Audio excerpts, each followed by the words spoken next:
Donc, est-ce que c'est bon pour tout le monde? Vous voyez mon écran? OK. Bonjour tout le monde. Donc, merci d'être présent pour ce webinaire sur la thématique réduire et gérer la consommation d'eau dans les activités sportives. Donc, ce webinaire, nous avons prévu un temps de 2 heures, mais voilà, les informations sont assez denses au regard de l'enjeu de la thématique. Et je vous propose, voilà, pour celles et ceux qui sont présents, un temps d'échange plutôt à la fin des interventions. Comme ça nous permet de décliner nos slides au fur et à mesure. Alors,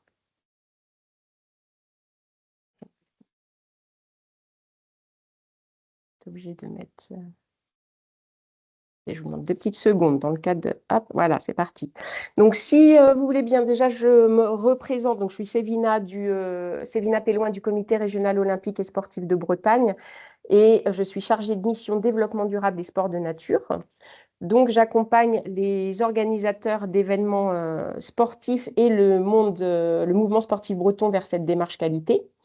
Je vous rappelle l'objectif de cet atelier donc, qui est de connaître la nouvelle législation sur la gestion des eaux pluviales, des eaux usées traitées et des eaux grises traitées, de sensibiliser sur cette ressource qui est de plus en plus rare et dont il faut préserver pour pouvoir mieux l'économiser, connaître les outils donc à disposition pour pouvoir agir, nous en tant qu'acteurs du monde sportif, et s'inspirer des expériences des uns et des autres, des actions que vous pouvez mettre en place soit au sein de vos structures, soit lors d'événements sportifs ou des outils que vous auriez à disposition pour pouvoir transmettre au plus grand nombre.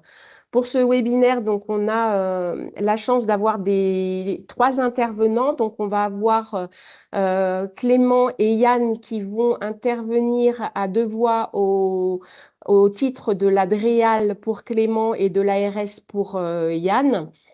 Et nous avons Antoine qui fera une présentation de Football Écologie France et des outils, des actions réalisées dans le cadre de l'accompagnement qu'il propose. L'idée est ici, donc moi, voilà, que je fasse une petite remise en contexte. Pourquoi cette thématique qui me semble quand même un gros enjeu pour nous, acteurs du monde sportif, dans le sens où dans nos pratiques, voilà, on n'est pas du tout éloigné de cette problématique de la rareté de l'eau.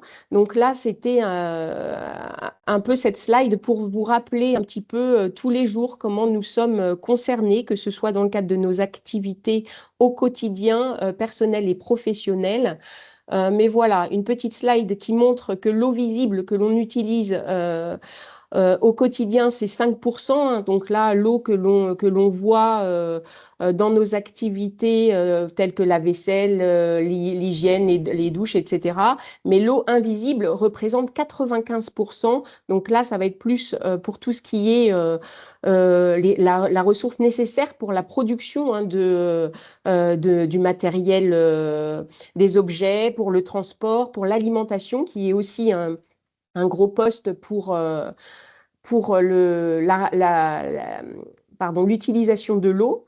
Donc la slide que je vous ai montrée auparavant et le petit focus que je vous fais sur l'alimentation et le gaspillage alimentaire, ce sont des slides pardon, qui sont issus de l'association Water Family, donc qui fait de la sensibilisation sur cette thématique et qui précise ici que tout ce que nous mangeons nécessite de l'eau pour être produit. L'élevage intensif, les transports lointains, les pesticides et engrais chimiques font de l'alimentation notre premier impact sur l'eau. Donc, ça me semblait important de faire un petit focus et de remise en situation par rapport à nos activités, hein, puisque dans le sens où, voilà, en tant qu'organisateur d'événements sportifs ou gestionnaire de structures sportives, vous allez être confronté à toutes ces activités au quotidien. Donc, ça peut être l'utilisation, le gaspillage de l'eau, mais aussi la pollution de l'eau, donc tout ce qui est voilà, préserver cette ressource qui se fait de plus en plus rare et qui a besoin d'être bien utilisée.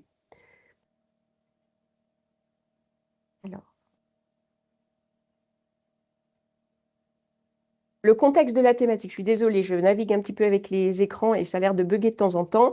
Le contexte de la thématique, comme je vous le disais hein, depuis à l'introduction de ce webinaire, c'est que pour moi, ben voilà, au regard de nos activités, c'est un gros enjeu pour nous, mais aussi il y a des actualités hein, qui font qu'il faut qu'on s'empare de la gestion de l'eau au quotidien, alors notamment avec le plan eau du gouvernement. Donc vous recevrez les slides avec les liens qui vous renverront vers le plan détaillé.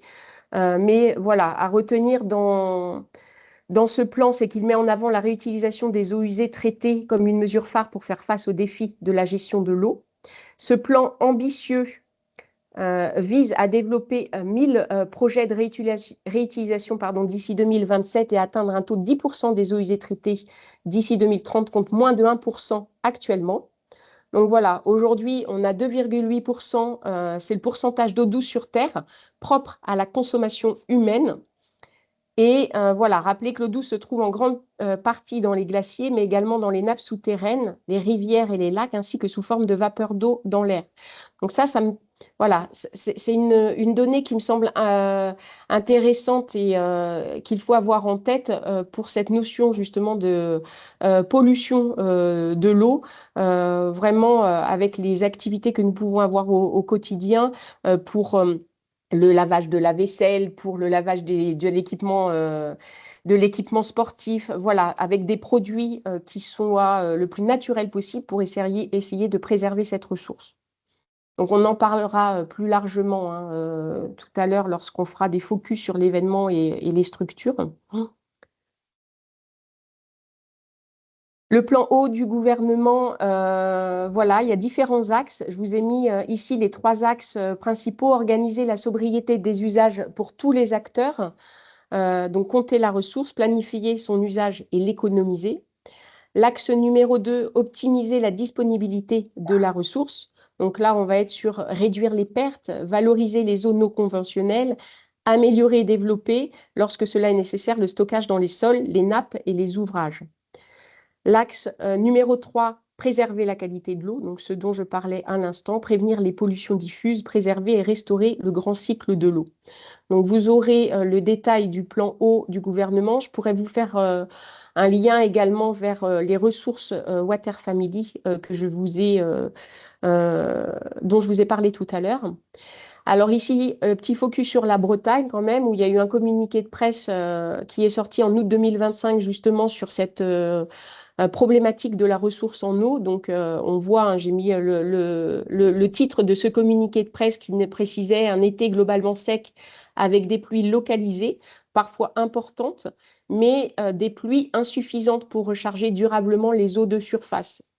Donc voilà, il y a toute cette problématique où en Bretagne, voilà, on n'est pas épargné par les terres qui sont quand même sèches. Et même si nous avons parfois des pluies abondantes, les terres sont sèches et ont parfois du mal à absorber l'eau pour pouvoir voilà, remplir un petit peu les nappes. Donc ça, c'est intéressant de le noter et de le considérer.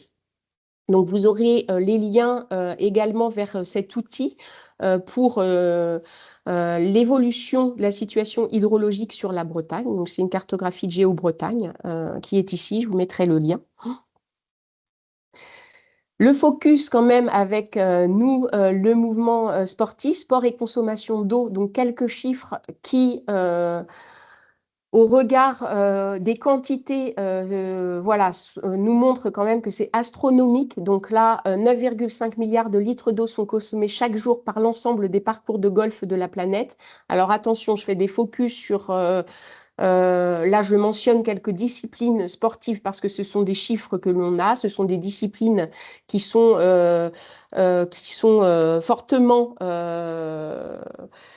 impacté et impliqué dans cette notion de gestion de l'eau, mais ça ne veut pas dire que Ce sont des disciplines incriminées, hein, c'est pas ça. Au contraire, c'est pour montrer que voilà, on a des chiffres qui sont importants et toutes les disciplines sont concernées. Donc il faut le mentionner.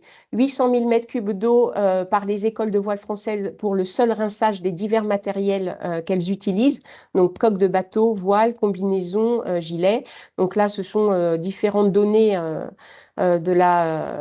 relevées avec la Fédération de voile.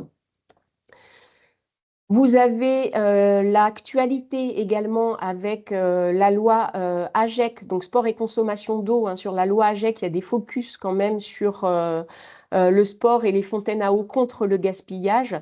Donc la loi anti-gaspillage et économie circulaire, publiée le 10 février 2020, elle a pour ambition d'accélérer le changement de modèle de production et de consommation. Donc là, on revient un petit peu à la slide en tout début d'introduction de Water Family, où on voit les 5% de face visible de la consommation d'eau et les 95% de face voilà, de l'invisible de l'eau, notamment avec la production. Donc voilà. Revoir les modèles de production et de consommation afin de réduire les déchets et de préserver les ressources naturelles, mais préserver la biodiversité et le climat. Donc, les organisateurs d'événements sont tenus de s'équiper de points d'eau potables, accessibles et gratuits pour le public. Donc là, on est clairement pour de l'utilisation de l'eau potable avec des contenants de type gourde pour éviter les bouteilles plastiques, par exemple. Cette obligation s'applique à tous les événements qui reçoivent un minimum de 300 personnes, incluant les clients, les salariés, les visiteurs, les bénévoles, etc. Pour vous donner un chiffre, une fontaine doit être installée pour chaque tranche de 300 personnes et idéalement prévoir une signalétique et un accès libre sans frais. C'est bien sûr une mise à disposition gratuite. Donc là, voilà, c'était pour une remise en contexte de la thématique. Donc, ce que je vous propose, c'est d'avoir l'intervention ici de l'Adréal et l'ARS, puisque face aux défis croissants, il faut, lié à la préservation des ressources en eau, la réutilisation des eaux de pluie et des eaux grises s'impose comme une solution clé. Il y a eu des évolutions réglementaires en la matière et c'est pour ça qu'il me semblait intéressant de faire intervenir voilà, des experts hein, qui vont pouvoir nous parler de ça et nous faire un petit point sur cette réglementation de 2023. Donc Clément et Yann, je vais vous laisser prendre la parole si vous voulez bien. Donc je vais arrêter mon partage pour que vous puissiez voilà, hop, prendre la main sur la présentation. C'est OK pour vous. J'ai pris la main, je te remercie, Célina. Est-ce que ça s'affiche, la Oui, présentation? Oui, oui, c'est bon. c'est OK. Yann, je te laisse commencer à ce moment-là ou on Oui, se prend peut-être oui, oui, d'abord tout à fait. carrément. Je te laisse commencer. Je te laisse, Oui, on a- oui, non, mais tu as raison, on peut peut-être se présenter. Bah, je te laisse te présenter, comme ça après je me Alors, présente et puis ok. j'enchaîne. Donc, moi, je suis Clément Roger, je travaille à la DREAL Bretagne. La DREAL, c'est la Direction régionale de l'environnement, de l'aménagement et du logement. Au sein d'un service, on charge du patrimoine naturel. Et dans ce service-là, il y a une division dédiée à l'eau. Donc, on traite les problématiques de politique de l'eau de manière générale à l'échelle bretonne. Et moi, ma thématique, c'est plutôt sur la gestion quantitative de la ressource en eau. Et en l'occurrence, j'apporte un appui auprès des structures départementales, telles que les DDTM, par exemple. Et puis, on va dire que j'interviens sur la gestion de l'eau au niveau quantitatif, sur la ressource en eau au niveau milieu, pas eau potable, mais plutôt au niveau du milieu, à la fois sur la partie structurelle, comment est-ce qu'on peut accompagner autour des prélèvements pour avoir une gestion de l'eau, on va dire, partagée, et également en appui au DDTM pour la gestion de crise sécheresse. Voilà. Donc, ces deux volets structurels et conjoncturels. Et plus spécifiquement, la direction de l'eau et de la biodiversité du ministère de la Transition écologique s'est portée en tant que ministère, on va dire, qui porte un peu l'ensemble des zones non conventionnelles, un peu, et qui ne le porte pas, mais en tout cas qui est censé rassembler les éléments des différents ministères. Et à ce titre-là, l'ADREAL a aussi une vision un peu globale de l'ensemble de ces types d'eau non conventionnelles. Et donc, moi, je suis plus spécifiquement cette thématique à ce titre-là. Voilà. Et donc moi, Yann Julou, je suis, alors, donc, ce qui est indiqué ici, référent régional ou non conventionnel. Alors ça, c'est pour ma petite casquette régionale, mais je suis également responsable du pôle environnement extérieur pour le Morbihan, hein, puisque nous, c'est donc départementalisé. Enfin, nos missions sont dans l'essentiel départementalisées, donc moi je suis basé à Vannes, mais donc en plus j'ai cette petite casquette régionale sur cette thématique dont nous allons parler ensemble aujourd'hui. Donc mes missions, moi, sont assez variées, hein, puisque dans l'environnement extérieur, il y a pas que les zones non conventionnelles, hein, on va le voir, mais je peux être amené à instruire effectivement des dossiers. Enfin, j'ai ce rôle aussi, là, typiquement de ce qu'on fait en ce moment, hein, un peu de sensibilisation et de vulgarisation de cette thématique qui est un peu nouvelle. Mais par ailleurs, voilà, on s'occupe donc du bruit, des espèces nuisibles à la santé, de l'urbanisme non favorable à la santé, etc. Donc j'ai un certain nombre de sujets techniquement très variés, dont celui dont nous allons parler aujourd'hui. Et donc dans le cadre de mon rôle régional, voilà, et avec Clément, nous allons donc vous faire cette petite présentation donc, il va se dérouler en trois parties, hein. D'abord, enfin, un certain nombre de définitions et puis une présentation du cadre général. Et ensuite, on ira un peu dans le détail. On vous expliquera aussi le pourquoi du comment d'avoir deux intervenants et d'avoir deux intervenants de deux structures étatiques, on va dire, différentes, hein. Le ministère de l'Environnement et le ministère de la Santé, en gros, puisque effectivement, il y a un cloisonnement qu'on va retrouver à la fois dans la réglementation et dans l'instruction des dossiers quand il y en a. Donc moi, pardon, je vous présenterai la partie usage domestique et Clément, les usages non domestiques, hein, de manière assez logique. Voilà, bah, Clément, je te laisse Ça marche. reprendre la Ok. main. Je suis désolé. Alors moi, je vous vois plus parce que je suis passé en plein écran. Donc, si jamais il y a besoin d'intervenir, n'hésitez pas à me couper la parole. Juste pour redéfinir le contexte, la première partie dont on va parler, c'est pourquoi est-ce qu'on va chercher à utiliser des eaux non conventionnelles et comment est-ce qu'on va les définir. Le contexte, mais Célina on a parlé un peu tout à l'heure déjà. Donc, on va dire que la sécheresse qu'on a connue en France au niveau national, y compris en Bretagne de 2022, a fortement interrogé les pouvoirs publics autour de la ressource en eau, autour de la pression qui a été exercée sur cette ressource en eau, en s'interrogeant sur comment est-ce qu'on allait pouvoir trouver d'autres solutions pour pouvoir disposer d'autres ressources en eau, trouver des nouvelles ressources en eau. Et donc, c'est interrogé fortement sur le déploiement de nouvelles ressources et comment est-ce qu'on va pouvoir valoriser ces zones non conventionnelles qui n'étaient pas forcément valorisables auparavant, avec des contraintes réglementaires assez strictes par rapport à ça. Donc, comme le disait Sévina, il y a le plan national eau donc, du 30 mars 2023 qui définit d'une part, avoir en tête, c'est qu'il y a un objectif de baisse de 10% des prélèvements d'ici à 2030. L'ensemble des prélèvements à l'échelle nationale doivent être baissés à hauteur de 10%.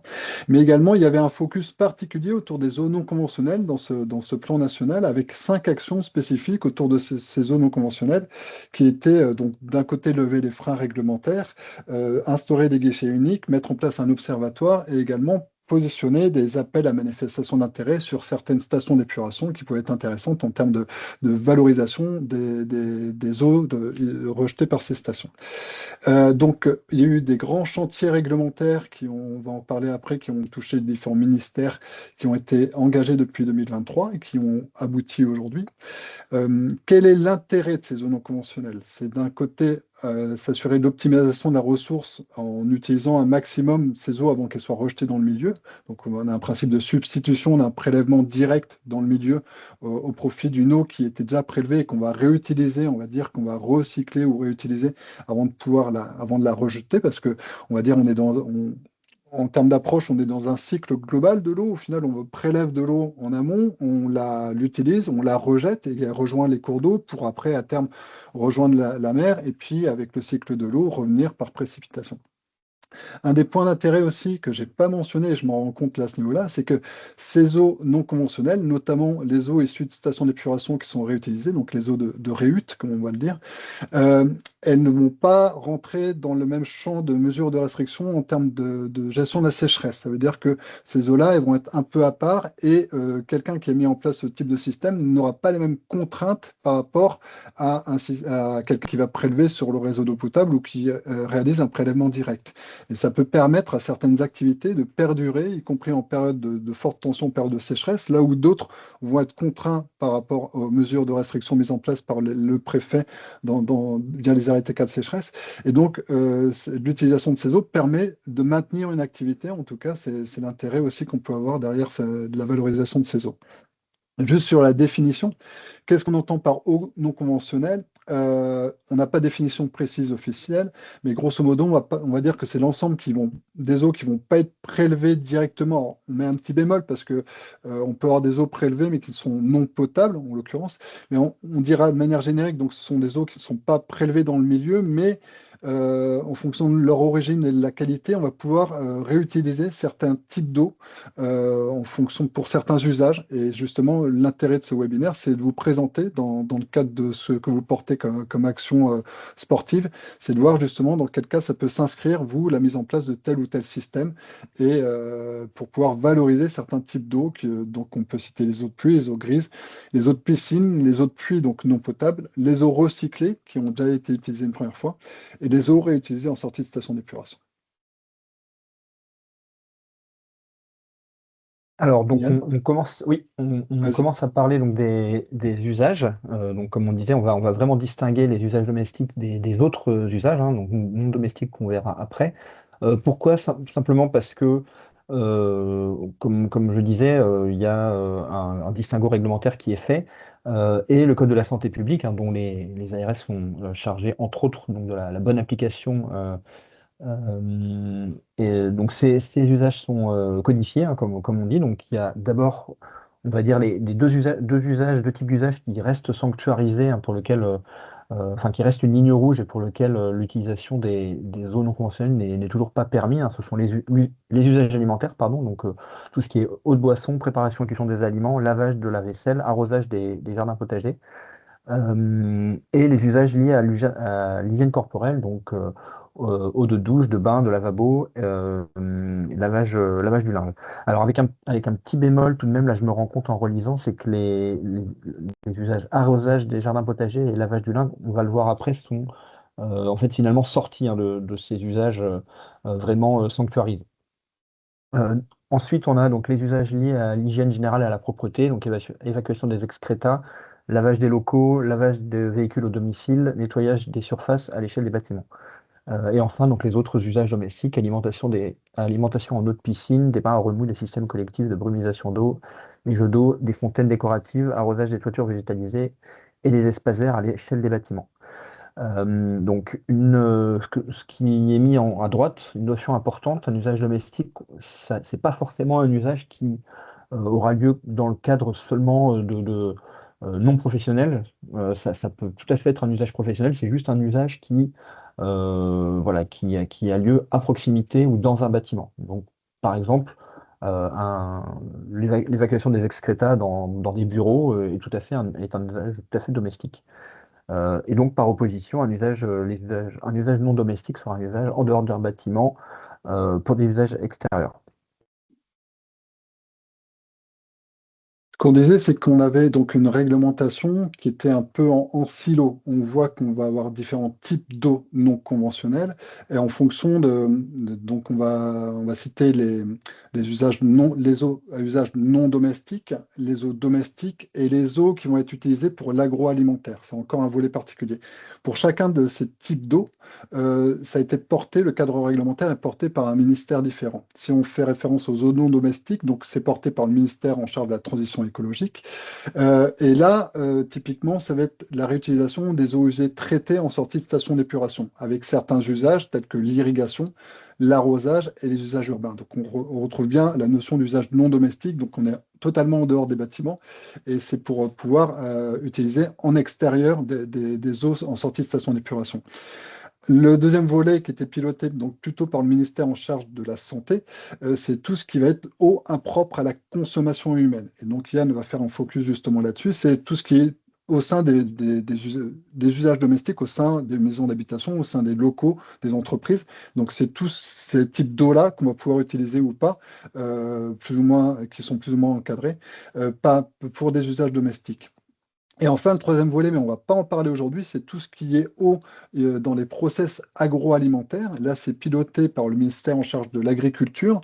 Et grosso modo, c'est tout ce qu'on va pouvoir utiliser comme eau de recyclage, comme eau de process, ou même comme eau issue d'une rute, mais qui vont être réinjectées dans une entreprise agroalimentaire pour différents types d'usages, que ce soit en contact avec l'aliment ou hors contact avec l'aliment. Et donc, en fonction de l'usage, à chaque fois, on retrouve au final un couple origine ou type d'eau avec l'usage qui en est fait et une contrainte réglementaire plus ou moins forte, grosso modo. Et quand on est sur le volet agroalimentaire, on va pouvoir utiliser possiblement, pour faire simple, des eaux de rinçage de légumes. Quand on a plusieurs rinçages différents, on peut utiliser le rinçage numéro 3 pour repartir sur un nouveau rinçage numéro 1, voilà, faire un recyclage. Mais en fonction de l'usage qui en est fait, si on est en contact direct avec les aliments, ça va être différent et une contrainte plus ou moins forte par rapport à ça pour garantir, avant tout, la garantie de ces eaux-là, c'est de garantir des conditions sanitaires pour qu'elles puissent être utilisées dans de bonnes conditions.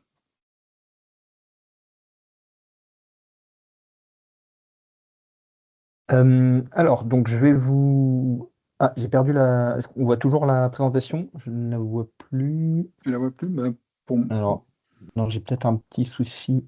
Euh, Attendez. Ah oui, non, pardon. C'est comme j'ai mis juste pour revenir très très rapidement sur la diapo précédente, j'ai mis la signification des acronymes là, qui sont en fait les différents ministères, hein, si c'était pas clair pour les participants. Alors, concernant les usages domestiques, comme on disait, donc on va parler, hein, ça c'est un acronyme qui est important à retenir parce je vais l'utiliser à partir de maintenant et puis il va revenir régulièrement. Et si vous vous intéressez à la réglementation, aux différents documents qui existent autour voilà, de ces usages domestiques, il reviendra. Donc c'est les EICH, donc les eaux impropres à la consommation humaine, s'appellent les EDCH, les eaux destinées à la consommation humaine, qui sont en gros l'eau du robinet, hein, l'eau potable, l'eau que vous consommez tous les jours. Donc, comme on l'a mentionné, comme Clément et Céline l'ont mentionné, hein, il y a eu, dans le cadre du plan eau là, du gouvernement, un certain nombre d'évolutions réglementaires. Donc, on a un cadre qui est tout récent, hein, comme vous le voyez, on a un décret et un arrêté en fait, hein, qui donne justement les dispositions. Est-ce qu'il est possible de faire avec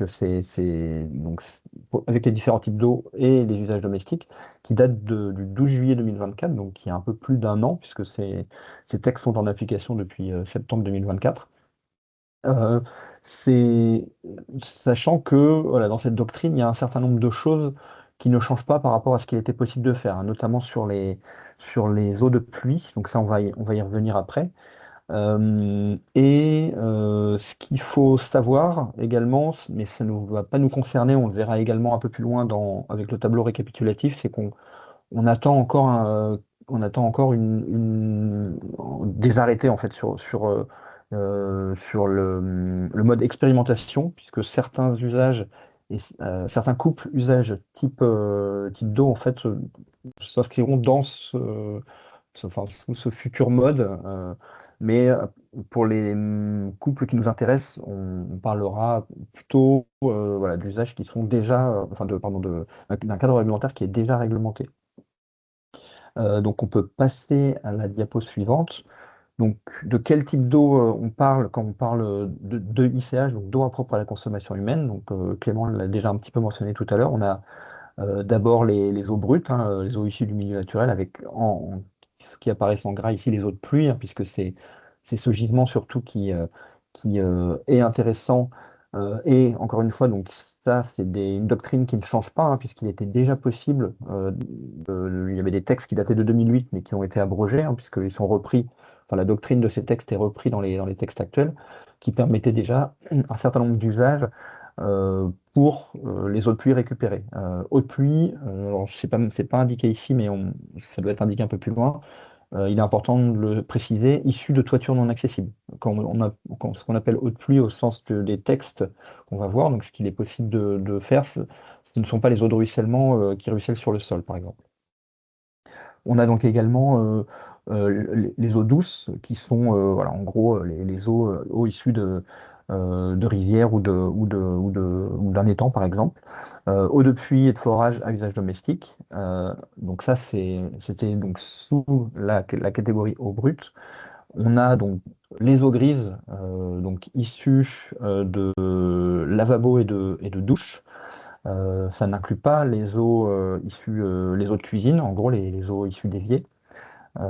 Et dans cette catégorie, on retrouve également, et ça c'est aussi une grande nouveauté, hein, donc ce qui apparaît en gris, là c'est un peu vraiment les nouveautés de cette réglementation, les eaux issues des piscines collectives, donc qui va être un gisement, alors je ne sais pas si on a des gens concernés là dans les personnes qui assistent, mais qui va être un gisement, je pense, intéressant, notamment dans le cadre de la pratique sportive en piscine.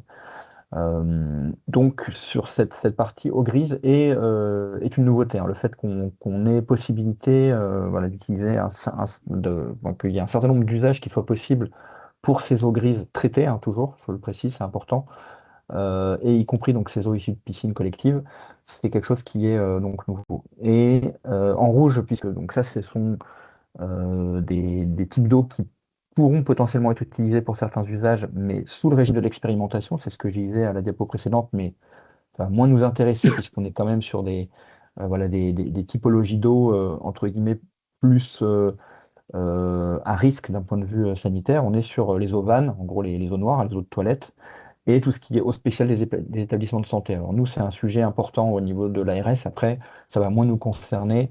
Euh, Aujourd'hui, donc voilà, vu le cadre de cette présentation. On peut passer à la diapo suivante. Alors, donc là, vous avez peut-être voilà, s'il y a une diapo à retenir, c'est celle-là, hein, ce tableau qui récapitule ce qu'il est possible de faire. euh, alors, donc en termes de couple, type d'eau, usage, et et surtout sous quel régime. Donc, il y a déjà, un distinguo important, c'est on va distinguer dans certains cas le cas donc des établissements recevant du public sensible, qui sont en résumé, voilà, tout ce qui est hôpitaux, enfin établissements sanitaires, médico-sociaux et les crèches. Donc pareil ici, normalement, je pense que par rapport aux personnes qui assistent à ce webinaire, on n'est pas concerné par ce cas-là.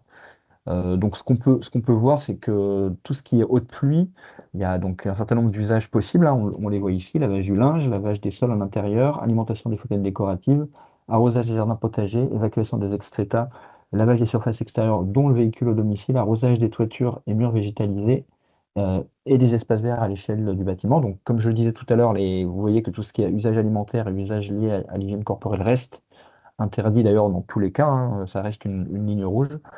Donc vous voyez que pour l'eau de pluie, enfin, tous ces usages, pour ceux qui sont autorisés, sont possibles, soit sous le régime de la déclaration, donc on va voir après en gros à quoi ça correspond, soit sans aucune procédure administrative. Pour ce qui est des eaux grises, y compris donc des eaux de piscine collective, donc je ne vais pas aborder le cas des établissements recevant du public sensible, puisqu'a priori ça ne nous concerne pas, mais vous avez un certain nombre d'usages là aussi possibles sous le régime de la déclaration, donc en régime encore une fois assez simple, ou un certain nombre d'usages qui restent soumis à l'expérimentation. Donc lavage du linge, lavage des sols à l'intérieur et arrosage des jardins potagers. Pour ce qui est des autres types d'eau, comme on l'a vu, ce sont des eaux un peu plus exotiques, entre guillemets, donc les eaux vannes et les eaux spéciales des établissements de soins, je n'irai pas plus dans le détail. Euh, voilà, donc on peut passer à la diapo suivante. Alors, en termes d'obligation des propriétaires, donc pour qui souhaitent mettre en place un dispositif donc UICH, eau impropre à la consommation humaine, donc il y a un certain nombre d'obligations qui sont détaillées donc dans l'arrêté, hein. Donc vous vous souvenez ce que je mentionnais en introduction, donc dans les deux textes réglementaires là, qui sont parus il y a un peu plus d'un an maintenant. Donc là, je vous mets en avant l'essentiel et les plus importantes, mais après, tout est clairement détaillé de manière plutôt, euh, enfin, de manière justement assez claire dans ces textes.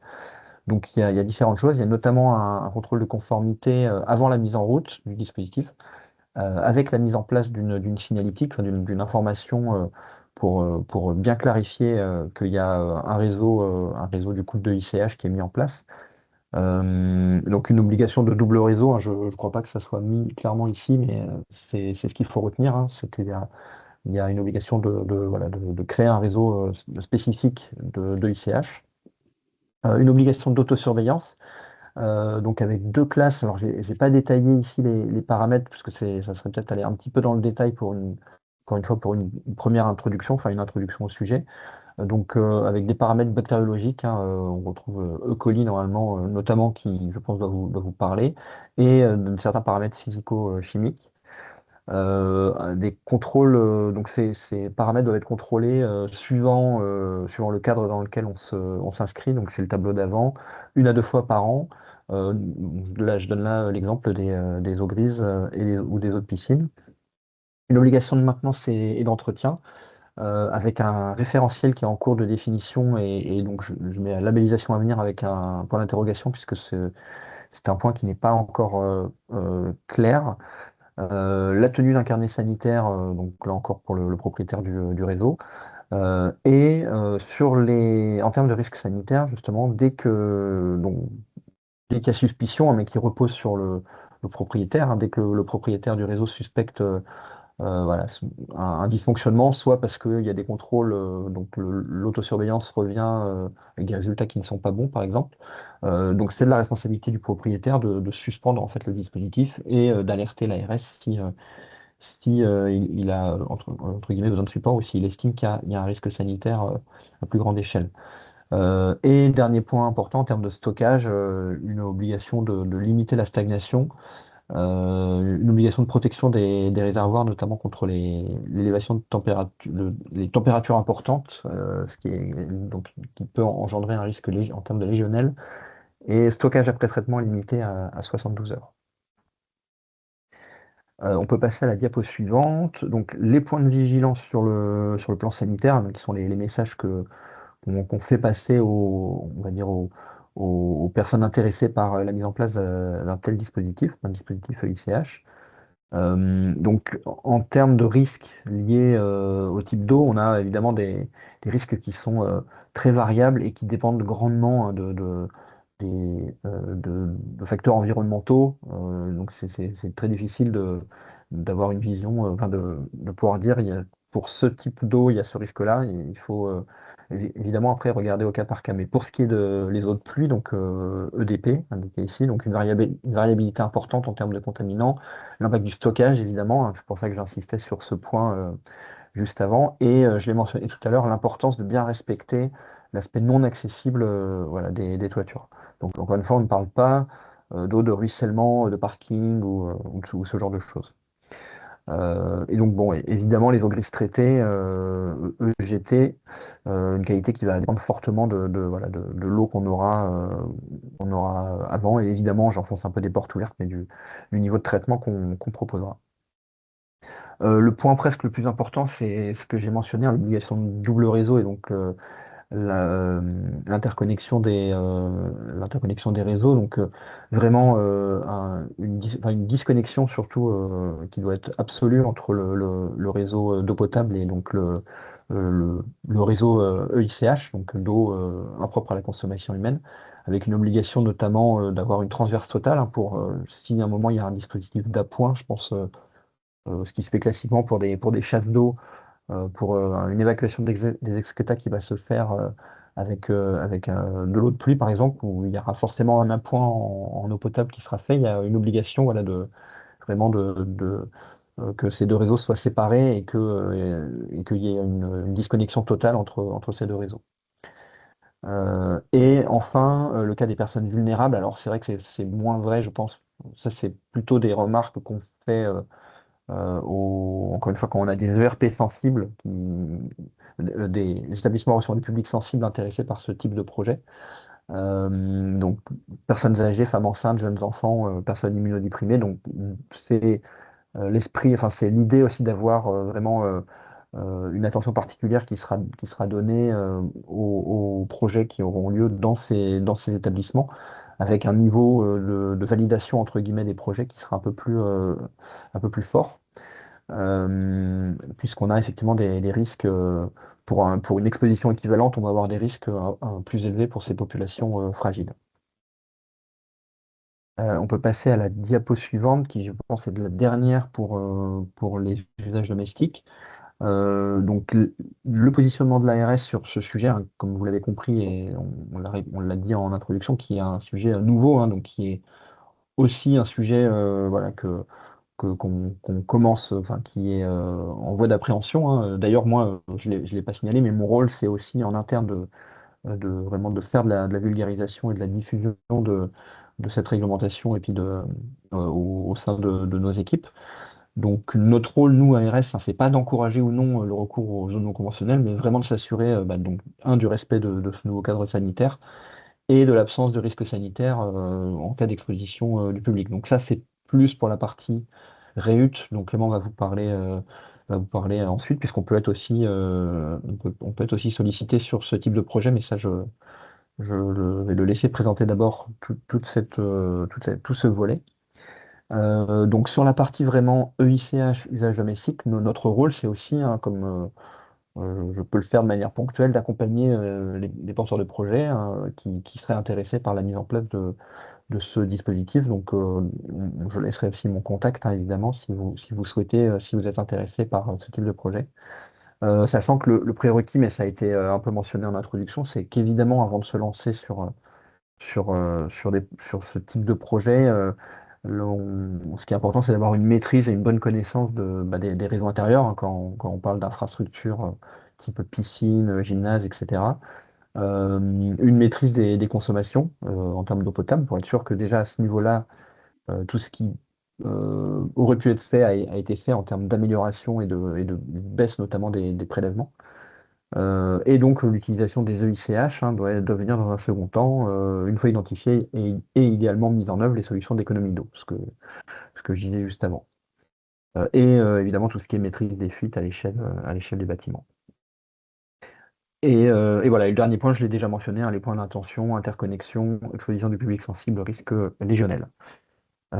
Voilà, donc je vais m'arrêter là, moi, pour la partie usage domestique, sachant qu'il y aura un temps d'échange après si vous avez des questions particulières. Ah bah, merci Yann. Donc je poursuis pour les usages non domestiques. Donc là, moi, ce dont je vais vous parler, c'est ce qu'on appelle la réutilisation des eaux usées traitées, donc ce qu'on appelle en acronyme la REUT. Là, ça vise vraiment les eaux qui vont sortir d'une station d'épuration et qu'on va réutiliser, réinjecter pour une utilisation ultérieure après un traitement tertiaire, grosso modo, un traitement complémentaire par rapport à l'eau qui est rejetée par la station d'épuration. On se situe bien donc dans un usage non domestique. La RUT n'est pas autorisée au sein d'un usage domestique et on est hors établissement du secteur alimentaire. Pour cadrer dans quel cas on peut utiliser cette RUT. Les textes réglementaires donc, ont évolué fortement depuis 2023. On voit quand même qu'on a gardé un arrêté de juillet 2022 qui définissait justement le contenu de la demande d'autorisation qu'on doit avoir dans un dossier de REUT, quelle est la constitution des demandes. Et par contre, les nouveautés, c'est le décret du 29 août 2023 qui abroge un décret précédent et qui permet de clarifier, on va dire, qui permet de définir les conditions d'usage et d'utilisation à la fois des eaux de pluie et à la fois des eaux usées traitées pour des usages non domestiques. Donc pourquoi j'insiste sur l'usage non domestique? Parce que la gestion des eaux de pluie dont vous parlez, Yann, juste avant, au sein d'un usage domestique, est réglementée par le texte de 2024 qu'il vous a présenté tout à l'heure. Là, le décret de 2023 encadre, on va dire, la gestion des eaux de pluie pour usage non domestique. Voilà, tout simplement. Avec quelque chose d'assez simple, c'est que pour l'usage non domestique, les eaux de pluie n'ont pas d'encadrement réglementaire strict et il n'y a pas d'autorisation à avoir particulière. Ça, c'est une chose. Par contre, le décret de 2023 encadre plus précisément aussi tout ce qui va être réutilisation des eaux usées traitées en sortie de station d'épuration. Et ce décret a été complété par 3 arrêtés d'application. Donc, il y en a 2 qui dataient de fin 2023, de 14 décembre et du 18 décembre, donc qui visent d'un côté l'arrosage d'espaces verts, celui du 14 décembre. Celui du 18 décembre visait l'irrigation des cultures, donc à vocation, on va dire, irrigation agricole. Et dernièrement est sorti l'arrêté le 8 septembre 2025, donc au sujet de la propreté urbaine, c'est-à-dire le nettoyage, l'hydrocurage des réseaux, les nettoyages urbains. Ce qui va nous intéresser ici, aujourd'hui, c'est plutôt l'arrêté du 14 décembre 2023 qui vise l'arrosage d'espaces verts. Et dans la définition des espaces verts qu'il y a dans cet arrêté, justement, on voit qu'on a une multitude d'espaces verts, et notamment ce qui peut faire écho dans le monde du sport. On va retrouver les golfs, on va retrouver les hippodromes, on va retrouver les stades également. Ça veut dire que typiquement, c'est ce type d'eau qui pourrait être interrogé pour aller arroser un espace tel qu'un golf, qu'un hippodrome ou un stade, pour pouvoir faire une substitution par rapport à un prélèvement qu'on faisait auparavant, une irrigation, un arrosage, pardon, qui venait possiblement soit du réseau d'eau potable, soit d'un prélèvement privé qu'on avait aussi, ou dans le cours d'eau qu'avait la commune pour arroser son terrain de foot, par exemple, tout simplement. Les arrêtés ministériels complètent donc le décret d'août 2023 et précisent donc les conditions d'utilisation de ces eaux usées traitées par type d'usage, définissent également des qualités d'eau qui sont requises et des modalités de mise en œuvre. Donc, ce dont parlait tout à l'heure Yann, on voit qu'on a différentes qualités d'eau. Il parlait de A+, pour la partie usage au sein en termes d'usage domestique. Nous, on va voir qu'on a plus de qualités différentes, et en fonction de cette qualité d'eau, on va pouvoir ou pas utiliser l'eau pour certains usages. Et en compensation, on voit que si jamais, je prends un peu les devants, mais si jamais on a une qualité d'eau qui n'est pas suffisante pour satisfaire un usage, on peut mettre en place des mesures barrières qui vont protéger les populations extérieures, en tout cas assurer une protection des populations. Et ces mesures barrières permettent, notamment quand j'ai pas la qualité satisfaisante, de rehausser, on va dire, cette qualité effectivement, et donc de pouvoir utiliser cette eau-là, même si elle n'avait pas la qualité initiale suffisante. Ces arrêtés permettent également donc une instruction plus souple quand je m'inscris dans le cadre de ces arrêtés, parce qu'ils définissent donc des modalités particulières, et c'est un peu moins on va dire, de contraintes administratives, où auparavant on devait passer ça auprès du CODERS, donc qui est un comité départemental d'études des risques sanitaires et technologiques. Donc il n'y a plus ce passage obligatoire. Et il n'y a plus non plus, quand je respecte les termes de l'arrêté du 14 décembre 2023, il n'y a plus d'avis obligatoire à avoir de l'ARS, même si ça reste encore une pratique qui est faite encore aujourd'hui par les services instructeurs. Juste le champ d'application, c'est un peu redondant, mais on vise bien donc tout ce qui va être irrigation agricole, arrosage, usage urbain. Juste un petit bémol, mais qui ne vous concerne pas directement, c'est qu'on va dire qu'on n'a pas d'irrigation possible à partir d'une station d'épuration qui est rattachée à une ICPE. Alors, ça ne vous parle peut-être pas, une ICPE, c'est une installation classée pour la protection de l'environnement. Dans ce cadre-là, si j'ai, on va dire, un industriel qui a une station d'épuration en propre, et donc si je veux valoriser les eaux en sortie de cette station d'épuration, je ne pourrais pas le faire pour de l'irrigation agricole, mais je valoriserai ces eaux d'une autre façon sur des terres agricoles sous format d'épandage. Bon, bref. Vous aurez également dans la présentation, si ça vous intéresse, donc un lien vers la FAQ, la foire aux questions qui a été mise en place par le ministère de la Transition écologique, qui répond à toutes les questions qu'on a pu se poser actuellement sur la réutilisation des eaux usées traitées, et qui est assez complète et qui a été complétée notamment cet été dans sa version V2, qui permet d'avoir déjà, au vu des retours d'expérience qu'on a eu et des questions qui se posent des services instructeurs, ça permet de compléter au fur et à mesure cette foire aux questions, et qui est assez intéressante à voir quand je me pose une question particulière sur l'utilisation possible ou pas en termes de réhut. Des précautions de déploiement quand même par rapport à ce système-là. C'est une solution qui est étudiée au cas par cas en fonction des enjeux locaux. On va privilégier lorsqu'elle permet de réduire la dégradation des milieux sensibles, ou lorsque les eaux usées traitées ne participent pas au soutien d'étiage. Ça, c'est une notion intéressante, c'est-à-dire que la station d'épuration, elle rejette de l'eau dans la rivière, après parce que vient quand même l'eau qui est rejetée provient d'un prélèvement qui a été réalisé en amont, un prélèvement souterrain ou superficiel qui a alimenté le réseau d'eau potable. Et on dit que ces stations, en contrepartie, elles rejettent dans la rivière et elles remettent de l'eau qui naturellement devrait y être, grosso modo, et donc assurent un soutien aux périodes d'étiage, c'est-à-dire aux périodes les plus sensibles, en période d'été, où là, les débits vont baisser fortement, et donc les stations d'épuration permettent de maintenir un certain niveau de débit dans les cours d'eau, et ce qui participe au maintien de la vie aquatique, même si l'eau, elle est plus ou moins de bonne qualité, mais en tout cas, on va avoir, en termes de quantité d'eau présente dans la rivière, on aura un soutien d'étiage par ces stations d'épuration. Et donc, quand on met en place ce type de système, il faut avant tout s'interroger sur la façon dont aujourd'hui la station soutient ce débit d'étiage et voir à adapter le système, peut-être pour qu'il soit opérationnel en période hivernale où là, il n'y a pas ce soutien d'étiage qui est impératif par la station. Et donc, il y a cette notion-là à avoir à chaque fois en tête par rapport à ça.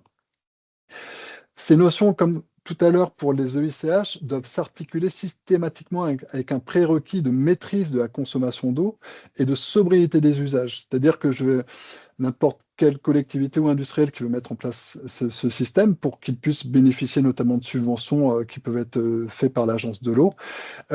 Le prérequis, c'est avant tout de s'interroger sur est-ce que je maîtrise bien ma consommation d'eau aujourd'hui? Est-ce que j'ai mis en place suffisamment d'actions en termes de sobriété? Est-ce que je peux déjà baisser mon besoin unitaire en eau avant même de m'interroger sur récupérer de l'eau issue de ce processus-là?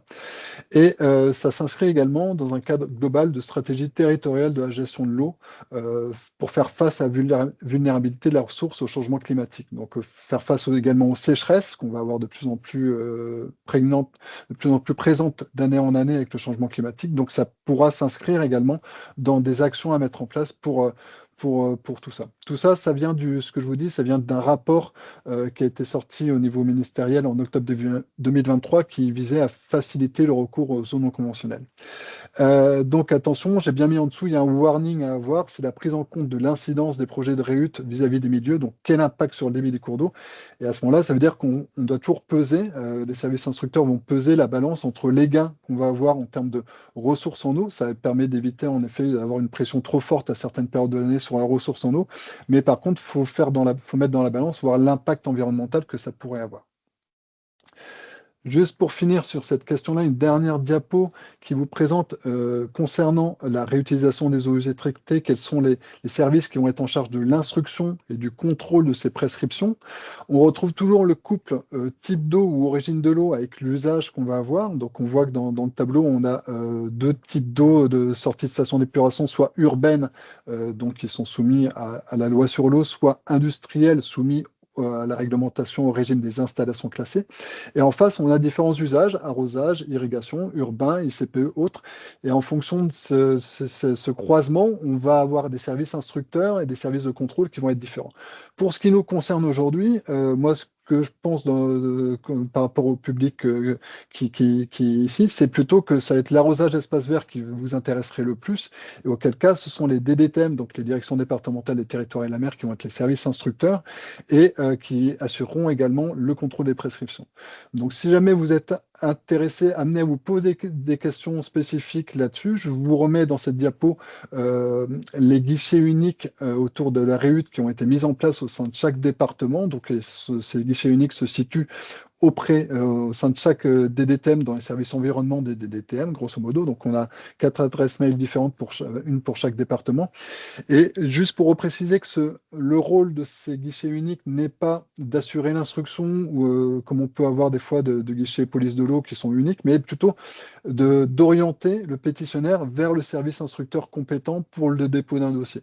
C'est-à-dire que si jamais, en l'occurrence, vous avez une question, n'importe quelle question, et vous n'êtes pas en capacité de vous dire, tiens, je ne sais pas qui est le service instructeur, en dehors de la réhute, j'ai d'autres types d'eau aussi, comme vous a présenté Yann juste avant, vous pouvez toujours adresser votre demande sur les guichets uniques qui vous diront, c'est nous le service instructeur, ou alors c'est tel service que vous devez contacter et il vous apportera tels éléments, ou voilà. En tout cas, c'est un guichet d'orientation et qui se transforme en guichet d'instruction quand on vise la réhute par rapport à l'arrosage des espaces verts. Voilà, c'est tout ce que j'avais également à dire. J'espère que ça vous convient et puis on va pouvoir passer à la phase de questions-réponses, si vous voulez. Merci Clément, merci Yann. Donc si vous avez des questions par rapport à la présentation qui vient d'être faite, on voit bien quand même de par cette présentation que c'est un domaine qui n'est tout de même pas évident à appréhender et il faut connaître, hein, il faut vraiment avoir les codes et merci encore d'avoir été présent, l'Adréal et l'ARS par rapport à ces réglementations et ces codes sanitaires. Est-ce qu'il y a des questions pour les participants dans je sais pas.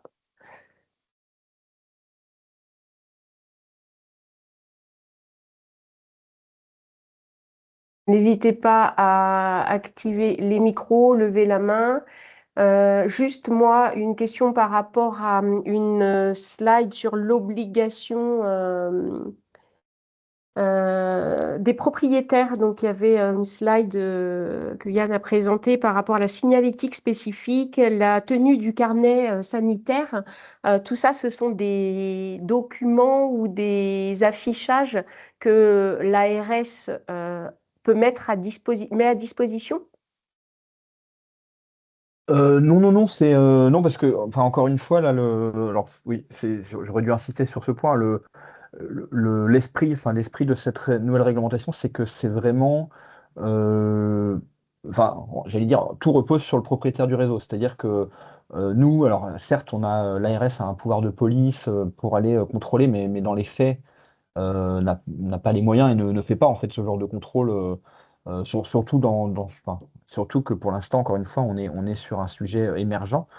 Non, non, ça repose vraiment sur la responsabilité du propriétaire et cette obligation d'information, enfin, il n'y a pas de signalétique, enfin, il n'y a pas un code esthétique ou quoi que ce soit obligatoire. C'est D'accord, juste qu'il faut que s'il y a un double réseau et notamment s'il y a des robinets de soutirage, il faut que ça soit bien clair que c'est pas de l'eau potable. En gros, c'est ça, hein. La d'accord, logique, ok. c'est de se dire ce n'est pas une eau potable, donc il ne faut pas quelqu'un, parce qu'il voit un robinet et se dise tiens, je vais boire un verre d'eau, boive cette eau par erreur. C'est vraiment pour éviter ça et pour rester dans la logique des réseaux séparatifs Mm, et vraiment complètement déconnecté du réseau DCH, enfin, du réseau d'eau potable. ok. Merci. Est-ce qu'il y a des questions? A priori, pas de questions. Donc, de toute façon, vous aurez assis. Alors, Thomas, tu as une question.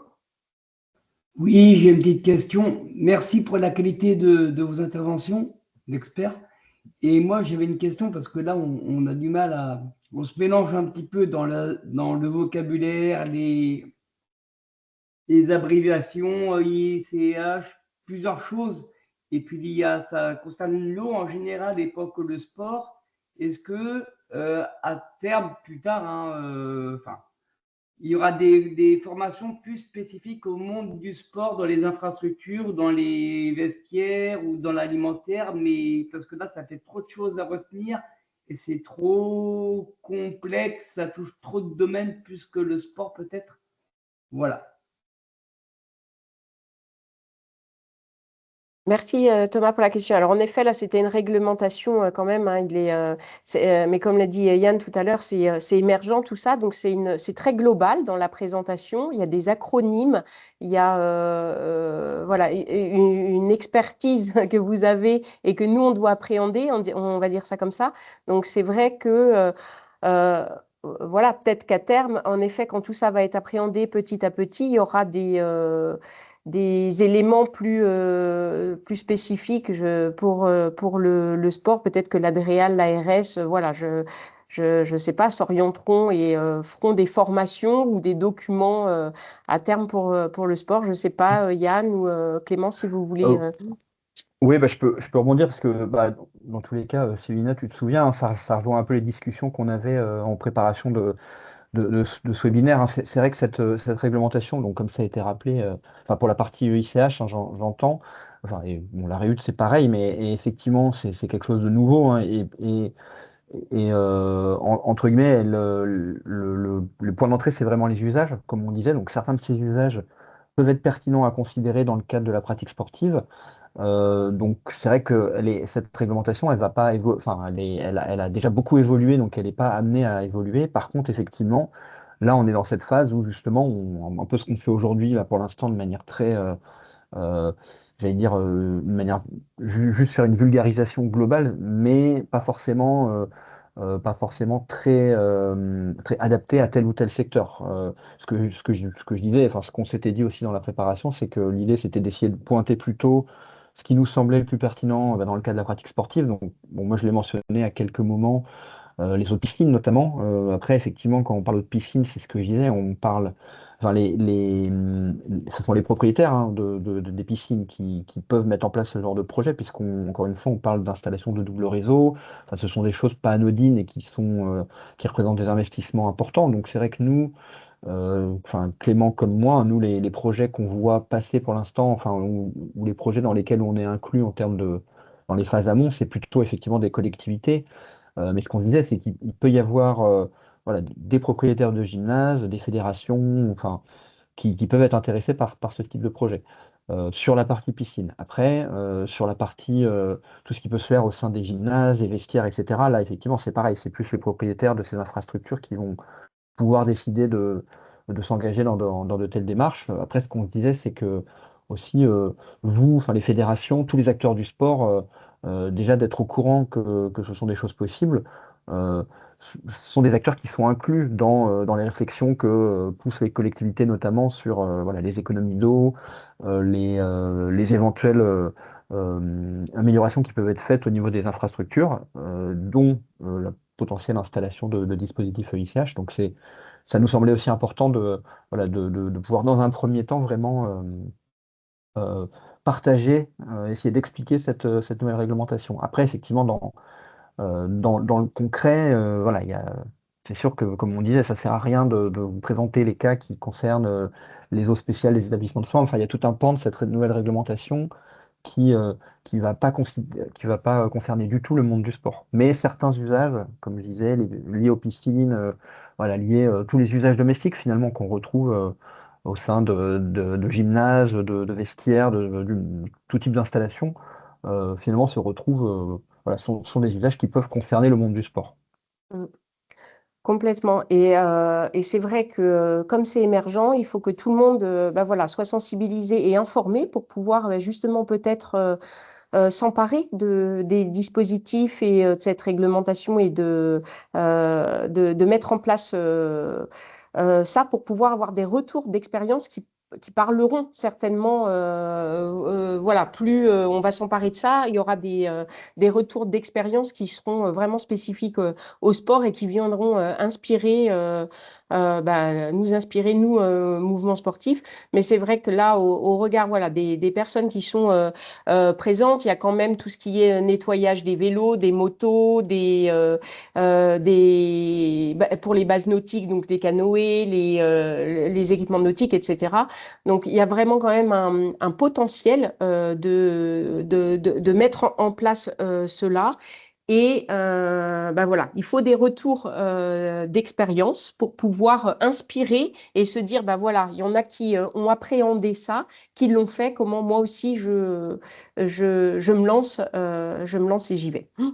Clément, tu veux ajouter quelque chose? Oui, c'est vrai que un des intérêts moi, que je vois par rapport au monde sportif, c'est aussi les contraintes qui sont beaucoup moins fortes en cas de restriction autour de la sécheresse, notamment on va dire l'arrosage. On voit qu'on a de nombreuses dérogations, en tout cas on a un cadre assez restrictif dès qu'on passe en mesure de restriction en termes de sécheresse, parce que ce ne sont pas considérés comme des usages prioritaires, tout simplement, les usages sportifs. Et par contre, c'est vrai que ça peut être très pénalisant pour certains stades, hein, concrètement, qui demandent des dérogations. Et donc, c'est toujours après au niveau de la structure, donc ça peut être porté par la collectivité ou la structure, mais en tout cas, pour vous, avoir ça en tête, qu'il y a possiblement d'autres moyens, d'autres types d'eau qui peuvent être gérés différemment et qui auront un impact, qui seront moins impactés en termes de mesures de restriction. C'est à garder en tête qu'il y a cette distinction, en effet, entre les eaux au sein des eaux domestiques, des EICH, ou peu importe comment vous retenez le terme, en tout cas au sein des usages domestiques, on peut avoir d'autres types d'eau qui peuvent être valorisés pour ça, notamment pour le lavage. Je pense que le lavage, en effet, des outils ou le lavage des voitures. Il y a monsieur Le qui représentait les motos aussi. Voilà, ça peut être intéressant à garder en tête. Et comme pour tout ce qui est REUT, donc arrosage, on va dire, terrain de sport, arrosage de terrain d'hippodrome, à garder en tête pour vous dire à un moment, si, ben, en effet, si vous arrivez auprès de collectivités qui se posent des questions là-dessus, vous pouvez dire, bah, en tout cas, on sait il y a ça qui existe et donc ça peut amener en effet à chacun à prendre ça en compte et à se poser ces questions-là. Voilà. Mais c'est vrai que on s'en rend peut-être pas forcément compte, Monsieur Louis, je vous rejoins, c'est que nous, on baigne dedans un peu tous les jours, voilà, c'est notre boulot et on est très loin après de pouvoir, bah, au final, il faut qu'on arrive aussi à être dans la pédagogie et apporter des éléments pour que chacun puisse appréhender ça à sa façon. Et voilà, c'est beaucoup d'acronymes, c'est vrai que c'est compliqué, complexe à prendre en compte, ça je le conçois, mais ça viendra au fur et à mesure, et je pense qu'au fur et à mesure, ce sera de plus en plus vulgarisé à travers justement aussi bien des articles, à travers pas mal de choses, mais bon, vous êtes un peu, on est aux premières loges aujourd'hui, donc c'est encore un peu compliqué. Merci. Si c'est bon pour tout le monde, je vous propose de reprendre la main sur le diaporama pour pouvoir continuer. Alors, hop.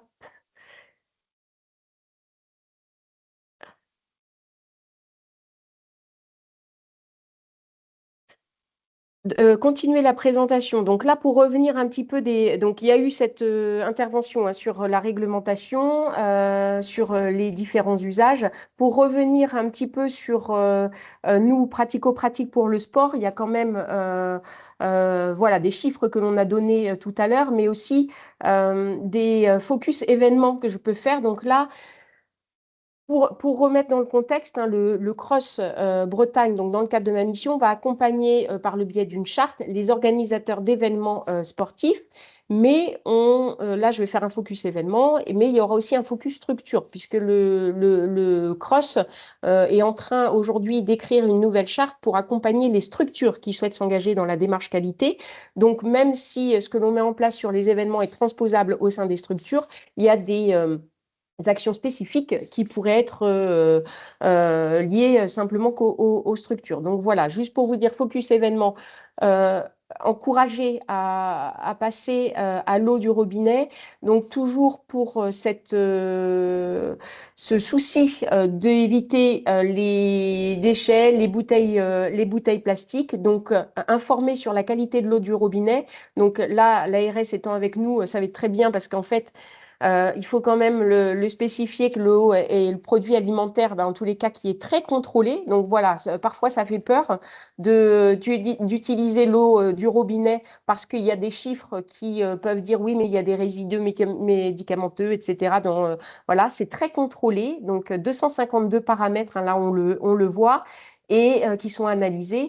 Et puis voilà, au regard de certaines polémiques sanitaires de grands industriels sur l'eau en bouteille, voilà, je pense qu'aujourd'hui, l'eau du robinet reste l'alternative la plus sécurisée, on va dire. Donc l'important, c'est de sensibiliser et d'informer les publics, de rassurer les publics. Donc n'oubliez pas de faire de l'affichage lorsque vous mettez en place et à disposition l'eau du robinet.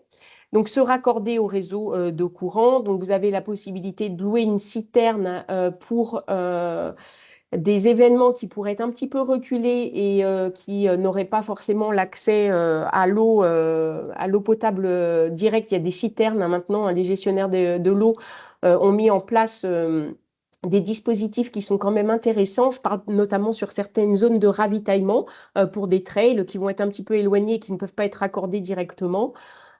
Utiliser des rampes à eau, des tireuses à eau au niveau des buvettes, des restaurations sur les ravitaillements d'arrivée. Donc là, c'est voilà, des petites préconisations qui sont toutes simples et justement qui sont là pour rassurer un peu les publics et de se dire c'est la base, c'est ce qu'il faut faire voilà, au début. À la maison, donc l'eau domestique, donc c'est revenir un petit peu sur la sensibilisation que fait Water Family, hein. Donc l'eau potable du robinet est la plus contrôlée. Donc c'est ce qu'on disait tout à l'heure. Donc là, vous avez un type d'affichage, par exemple, qui peut venir rassurer les publics et expliquer, hein, pourquoi utiliser l'eau du robinet. Je prends contact avec le gestionnaire de l'eau sur mon territoire. Alors c'est vrai que pour revenir un petit peu à cette notion de gestion de l'eau, c'est quand même c'est assez compliqué, c'est-à-dire entre les gestionnaires de l'eau, entre les différents territoires où il y a différents gestionnaires. Voilà, il faut réussir à démêler un petit peu les nœuds pour pouvoir avoir l'interlocuteur qui soit l'interlocuteur privilégié pour mon événement. Comment je fais si je veux raccorder mon événement à l'eau potable, comment je m'organise. Et du coup, voilà, vous avez cette organisation en France qui fait que l'eau est un service qui est confié aux collectivités territoriales. Ça peut être en régie publique, ça peut être des opérateurs privés qui vont venir intervenir. Et sur les territoires, les opérateurs privés vont être différents. Donc, c'est déjà identifié à qui je m'adresse. Alors, là, il y a 2 cartographies, hein, sur les territoires. Donc là, vous avez les Côtes d'Armor, pardon, hop, j'y suis où là? Haut du bassin rennais, pardon, et les Côtes d'Armor ou les cartographies. Donc, vous recevrez ça, hein. Je n'ai pas trouvé pour les autres départements quelque chose de bien clair avec les différents gestionnaires en fonction des territoires, mais ça existe certainement et voilà, je l'ajouterai si je trouve au moment d'envoyer ce diaporama. Mais en tous les cas, c'est identifier vers qui je m'adresse lorsque je veux un raccord. J'optimise, donc là c'est pour venir compléter cette notion de utilisation de la ressource, non pollution de la ressource. Quand je suis un événement, donc je vais m'organiser. Il y a toute cette vision transversale à avoir. À quel moment je vais utiliser l'eau? Quels sont les postes qui sont concernés par l'utilisation de l'eau? Donc, on va avoir le lavage, là, par exemple, des contenants. Donc, autant on a parlé tout à l'heure, pardon, du lavage du matériel et de l'équipement sportif.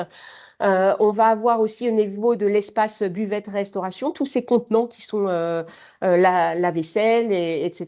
Donc, il va falloir se dire, je fais un état des lieux de où sont mes postes où je vais utiliser la ressource et comment je gère pour qu'elle soit, il y a une économie de la ressource, qu'il y a une non-pollution de la ressource. Donc là, par exemple, j'optimise le lavage de mes contenants, les vaisselles réutilisables qui peuvent être assurés par un prestataire. Donc là, auquel cas, les équipements souvent des prestataires sont quand même plus performants. Donc on optimise et on économise la ressource en eau. Et les normes sanitaires sont aussi respectées. Ces prestataires, hein, sont réglementés. Donc voilà, ils peuvent bien assurer ça et gérer ça directement. Si je mets en place un système de lavage et de vaisselle participative où je gère, moi, de mon côté, organisation d'événements, la vaisselle, il y a des protocoles qui sont bien spécifiques et qui sont à respecter. Donc, la loi AGEC dont je vous parlais tout à l'heure, hein, pour tout ce qui est vaisselle réutilisable. Alors, il y a alors, ça se fait très peu dans le sport, mais ça se fait de plus en plus. On voit, en tous les cas, ça monte un peu dans le secteur culturel. C'est vaisselle participative où on va inviter les festivaliers, les participants à un événement.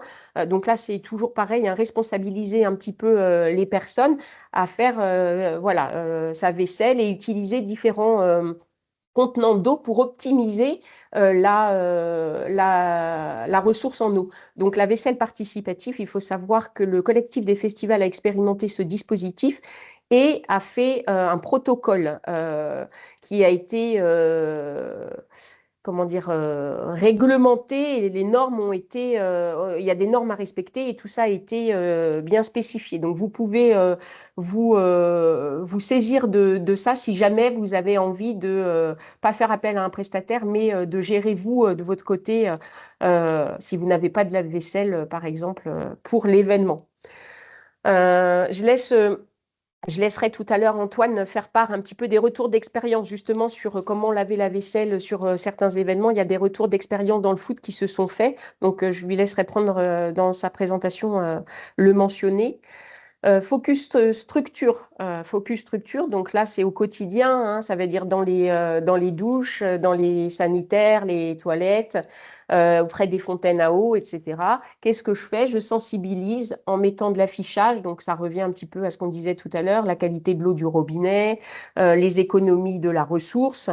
Je m'équipe, donc je m'équipe. Là, si souhaite m'emparer un petit peu des dispositifs dont on vient de lister, notamment récupérateur d'eau de pluie, optimisation de la gestion de l'arrosage des espaces verts et des équipements sportifs. Je souhaite mettre en place des gobelets réutilisables ou des gourdes. Donc là, c'est important de le mentionner, hein, parce qu'un gobelet réutilisable, vous pouvez me dire à un moment, là, on est sur de la limitation des déchets. Oui, mais pas que limitation des déchets, mais aussi économie de la ressource. Parce qu'un gobelet réutilisable, il faut le savoir quand même, si vous mettez ça en place. Maintenant, tout le monde le fait, hein, quand même quasiment sur les événements au sein des structures. Mais par contre, c'est devenu un petit peu cette notion de justement je le fais et on perd un peu le côté environnemental, l'aspect environnemental et les bénéfices environnementaux du gobelet réutilisable puisque tout le monde en a. Sauf qu'un gobelet réutilisable à sa production va demander 6 fois plus pardon, de ressources en eau, puisque c'est quand même du plastique plus lourd. C'est voilà, un gobelet qui est plus lourd. Et donc, ça veut dire que ce gobelet, pour qu'il soit les bénéfices environnementaux soient là, il faut au moins que vous, en tant que structure qui allez le produire, vous le réutilisez au moins 7 fois. Donc, il faut vraiment éviter que les bénévoles, les participants, les athlètes aux événements sportifs ou au sein de votre structure repartent avec ce gobelet. C'est-à-dire que, parce que s'ils repartent avec, vous allez devoir le reproduire. Et c'est ça, c'est là où ça perd le bénéfice et on n'économise plus de la ressource en eau. Donc, ayez vraiment ça en tête. Au-delà du déchet, il y a quand même cette notion d'économie de ressources qui est intéressante et qui est importante à considérer avec les gobelets réutilisables. Donc, sensibiliser sur ça aussi en disant que ça demande de la ressource en eau pour produire.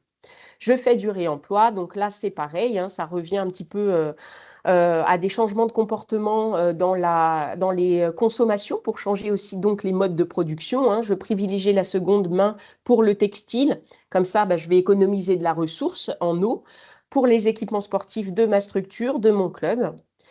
Et là j'ai voulu aussi mentionner le fait que vous, en tant que représentant du mouvement sportif, vous êtes quand même impliqué, et Yann et Clément l'ont dit tout à l'heure, hein, quand même, c'est que les collectivités s'emparent de ces thématiques de réutilisation des eaux. Et vous, vous avez un rôle à jouer aussi puisque vous représentez le mouvement sportif et vous pouvez agir auprès de la collectivité territoriale en prenant part, par exemple, à des consultations publiques pour tout ce qui est rénovation de bâtiments, hein, par exemple. Comment je peux participer, moi, à faire qu'un bâtiment soit économe en ressources? Et ben voilà, c'est en tant que représentant du mouvement sportif, je participe à des consultations publiques, je contribue aux réflexions collectives. Je représente le mouvement sportif dans les instances pour essayer d'infléchir un petit peu les réflexions et d'essayer de jouer un rôle sur ces bâtiments, la rénovation de bâtiments économes en ressources. Et je consulte surtout les communes qui sont engagées pour l'eau. Vous avez une cartographie, hein, avec ces nouveaux programmes de communes engagées pour l'eau.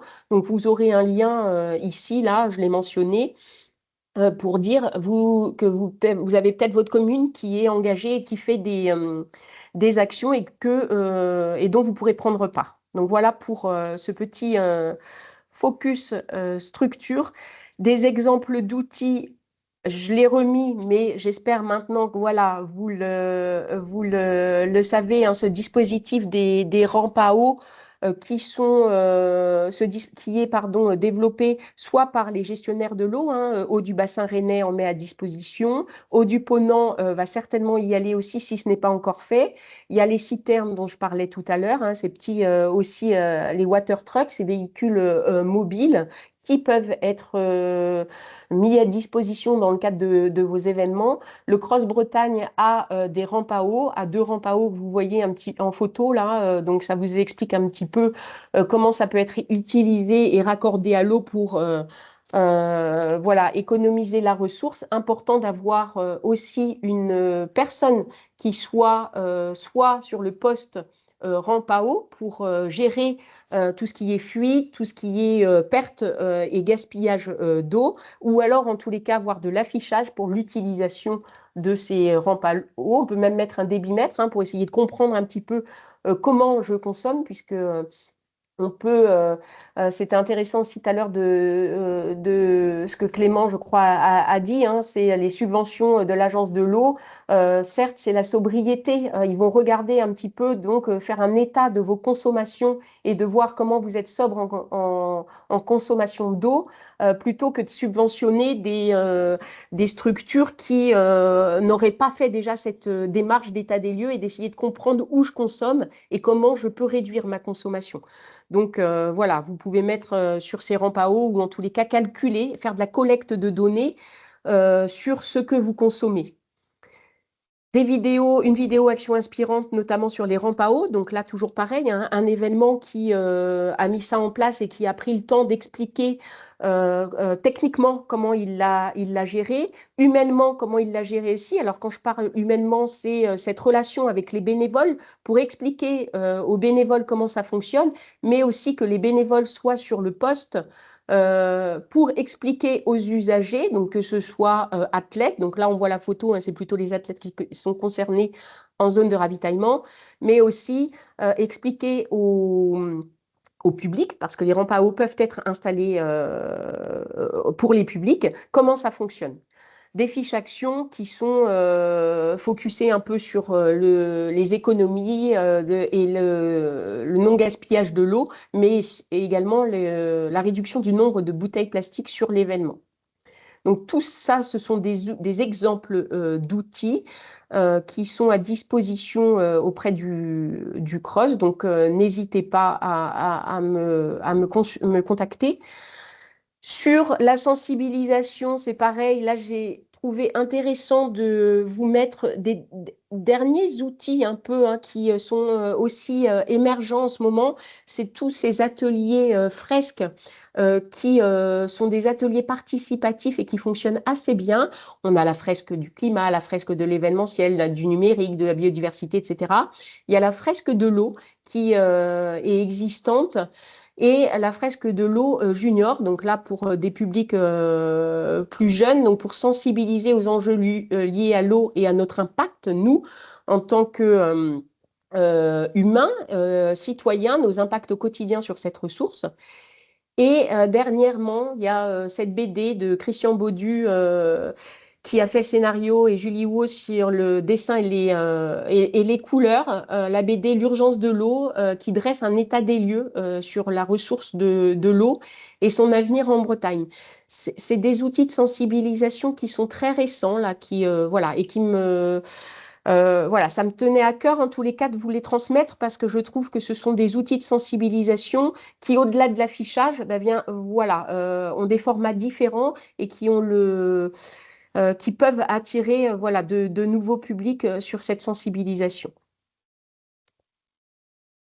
Je vais laisser la parole donc à Antoine par rapport à la structure Football Écologie France et voilà, les outils que vous pouvez mettre en place et des retours d'expérience, notamment sur le foot. Donc, si ça te va, c'est bon pour toi, Antoine? Oui, c'est bon pour moi, merci. Hop, c'est parti. Mais déjà, merci à vous trois pour ces interventions de très grande qualité. Du coup, pour enchaîner, donc, je suis Antoine Josselin, je travaille chez Football Écologie France, je suis responsable de l'antenne de Rennes et je coordonne les actions de l'association sur la Bretagne. Donc, Football Écologie France, on est une association nationale organisée avec un système d'antennes, donc on a des référents, une dizaine de référents dans plusieurs régions de France. Et donc, on accompagne les acteurs du football, en particulier les clubs, bien sûr, vers un projet avec une prise en compte de la transition écologique et solidaire plus importante. On les accompagne à progresser sur le sujet et à réduire leur impact. Voilà, on est convaincu que le football, par sa dimension éducative, permet de vraiment avoir un levier fort dans l'éducation des jeunes et des acteurs de ce sport. Donc, on agit aujourd'hui sur deux piliers principaux. Le premier, c'est la sensibilisation des publics. Donc, comme je le disais, que ça peut être tout à fait les jeunes. On a beaucoup d'actions à leur direction, mais aussi le grand public, les parents, les éducateurs, et puis les dirigeants des associations. Donc voilà, on a ce volet sensibilisation avec un certain nombre d'outils que je vous présenterai très rapidement sur la fin de la présentation. Et puis le deuxième volet, c'est le volet accompagnement, où on a donc une vocation à soutenir, accompagner et favoriser l'engagement des clubs sur la question environnementale. Donc, on a un ensemble de thématiques sur lesquelles on les accompagne sur le long terme, avec une volonté encore une fois, de réduire leur impact et de s'améliorer et de montrer aussi l'exemple. Le football, par le fait qu'il soit le sport numéro 1 en France, a aussi ce devoir d'exemplarité. Et puis, on sait qu'il y a beaucoup de sports qui peuvent s'en inspirer. Les bonnes pratiques sont toujours importantes à valoriser, et le football, forcément, est beaucoup regardé que ce soit par le haut niveau, mais aussi parce qu'il est présent dans tous les territoires et dans toutes les petites communes également. Voilà, donc on accompagne les clubs sur un ensemble de thématiques, et la thématique de l'eau, bien entendu, en est une majeure.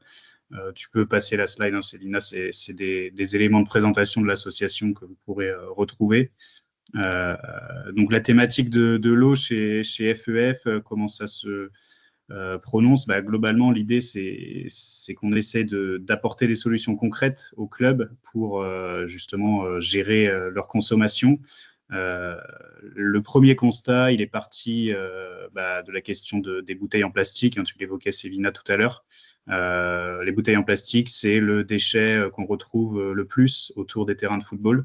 Donc, pour agir déjà premièrement sur ce déchet-là, on a différents éléments qui peuvent être mis en place autour de l'eau, qui facilitent déjà grandement la réduction des déchets pour notamment les bouteilles en plastique. Donc voilà, il y a sensibiliser les publics à l'utilisation des gourdes. Donc ça, on voit que ça devient plus un réflexe pour les jeunes et pour les parents de mettre dans le sac de foot des jeunes une gourde. Maintenant, il y a aussi beaucoup de difficultés liées à ça. On voit qu'autour des terrains, il y a aussi des gourdes qui sont oubliées, comme ça pouvait être le cas des bouteilles en plastique auparavant. Donc ça crée là aussi du déchet. Donc il y a toute une sensibilisation à faire sur les gourdes, l'utilisation qu'on en a, parce que voilà, c'est aussi il y a aussi un enjeu de santé, hein, autour de ça, puisque évidemment, si on laisse l'eau dans sa gourde et qu'on la réutilise 5 jours après, il peut y avoir des microbes qui se créent. Donc, il y a aussi une communication à faire autour de l'utilisation des gourdes. Et il y a certains clubs qui ont, comme on le voit beaucoup dans le haut niveau, mais certains clubs amateurs l'ont aussi mis en place, c'est les gourdes hygiéniques qui permettent de boire. Et en fait, on va dire, ça permet d'utiliser moins de gourdes et que ça puisse être utilisé en collectif sans avoir un risque de transmission de microbes. Donc, c'est un outil qui peut être intéressant pour les matchs, pour les entraînements, pour les différentes équipes sportives. Les bars, fontaines, rampes à eau, donc Sévina t'en parlait juste avant, donc c'est quelque chose qu'on retrouve de plus en plus aussi sur les événements sportifs, et c'est important que chacun puisse s'en saisir, comme tu le disais. Donc voilà, on a l'exemple du tournoi international de Dirinon, qui ont chiffré un petit peu l'utilisation de leur bar à eau. Ils estiment que voilà, on est sur une réduction un évitement de près de 1500 bouteilles en plastique sur le week-end. Donc voilà, on voit l'impact très clair que peuvent avoir ces solutions. Le deuxième volet, donc, c'est la partie retraitement, réutilisation. Donc Clément et Yann en ont parlé tout à l'heure. C'est forcément un gros enjeu pour les clubs de football, la partie arrosage des terrains. Voilà, c'est un sujet qui est évidemment majeur aussi pour les collectivités. Et puis, il y a, on va dire, beaucoup de travail à faire sur ce sujet-là pour faire le lien. En tout cas, nous c'est comme ça qu'on s'inscrit sur la mise en lien entre les clubs et les collectivités pour essayer de faciliter la mise en place de solutions. Donc voilà, il y a les récupérateurs d'eau de pluie. Il y a aussi des clubs qui ont mis en place des systèmes d'arrosage automatisés intelligents, c'est-à-dire que voilà, on ne va pas avoir juste des horaires et un arrosage qui se fait même s'il a plu, mais bien un système qui permet d'identifier le besoin en eau du terrain pour savoir s'il a besoin d'être arrosé ou pas et de se déclencher ou non. Donc voilà, là-dessus, un gros sujet aussi. Et merci du coup, Yann et Clément, pour votre intervention, puisque ça amène des contacts aussi directs qui nous permettront d'avancer sur ces questions-là avec les collectivités. Et puis, la troisième partie, c'est donc du coup la réduction des consommations en eau. Donc, on a l'exemple, là, je vous ai mis l'exemple d'Hydrao, c'est un économiseur d'eau de douche qu'on a pu mettre en place aussi dans certains clubs, qui permet de réduire jusqu'à 60% la consommation dans les vestiaires. C'est basé sur la pédagogie nudge des sciences comportementales, avec du coup la lumière qui change en fonction du temps qui passe et qui du coup passe du vert au rouge, qui signifie qu'on a passé déjà trop de temps sous la douche et qu'il faut se dépêcher de couper l'eau. Et ça fonctionne plutôt très bien. Et puis, tu l'as évoqué tout à l'heure, Sévina, la remorque pédagogique, effectivement, qui est un stand en fait mobile innovant qui a été mis en place au tournoi de Dirinon l'année dernière. Qui est en fait un lave-vaisselle mobile qui a permis sur le tournoi d'économiser beaucoup d'eau, de sensibiliser aussi, puisqu'il servait à la fois effectivement de poste pour nettoyer la vaisselle, mais c'était aussi une table de tri et des outils de sensibilisation pour le grand public. Donc voilà, c'est une remorque qui fait ses preuves à la fois dans l'utilité et pour répondre aux besoins de réduction des consommations, mais aussi dans la partie sensibilisation des publics. Donc voilà, c'est une bonne pratique peut-être à renouveler pour les clubs. Donc voilà, j'ai pas été trop exhaustif dans les exemples, mais c'est pour dire que voilà, on travaille sur un nombre de solutions à apporter au club, et donc on est aussi constamment en train de développer notre réseau de partenaires experts pour avancer sur les thématiques, et en particulier les thématiques de l'eau. Donc Sévina a parlé de Water Family, qui est effectivement un acteur important, notamment sur la partie sensibilisation. Ce qu'il faut retenir sur ce sujet-là, en tout cas pour les clubs de football et pour les clubs de sport en général, c'est que c'est souvent un sujet à travailler avec la collectivité, puisque bien évidemment, c'est eux qui sont à plus de 95% du temps c'est eux qui possèdent les équipements sportifs, et donc c'est des sujets qu'il faut travailler en collaboration, et c'est pas toujours simple, puisque c'est pas forcément une priorité pour tout le monde de se saisir du sujet. Mais voilà, il faut aujourd'hui vraiment permettre de réduire les consommations, et on voit que les collectivités, quand même, par ce levier-là, peuvent aussi facilement y voir un intérêt. Et du coup, ça fait le lien avec la partie sur nos outils, avec ce lien entre les clubs et les collectivités, puisque c'est tout à fait l'objet de ce qu'on fait dans les diagnostics écologiques de clubs, qui en fait consiste à faire vraiment un état des lieux du fonctionnement du club sur la dimension environnementale. Et puis on travaille la question des déchets, de l'alimentation, etc., mais aussi les questions de réduction des consommations en électricité et en eau, sur des sujets qu'on travaille là directement avec les villes. Et puis on a d'autres outils qui sont plus ou moins orientés vers la sensibilisation ou vers la mise en action et l'engagement des publics. Donc voilà, on a la fresque écologique du football qui commence à être bien connue pour sensibiliser des groupes, notamment des on l'utilise assez fréquemment avec les gouvernances de clubs sportifs et leurs partenaires. Le passeport de l'éco-supporter qui permet d'engager et d'avoir un suivi en fait des jeunes sur toute la saison. Donc, ça permet voilà, de sensibiliser, de mettre en action les jeunes sur la question environnementale. Et puis, voilà, différents outils que vous pourrez retrouver sur notre site.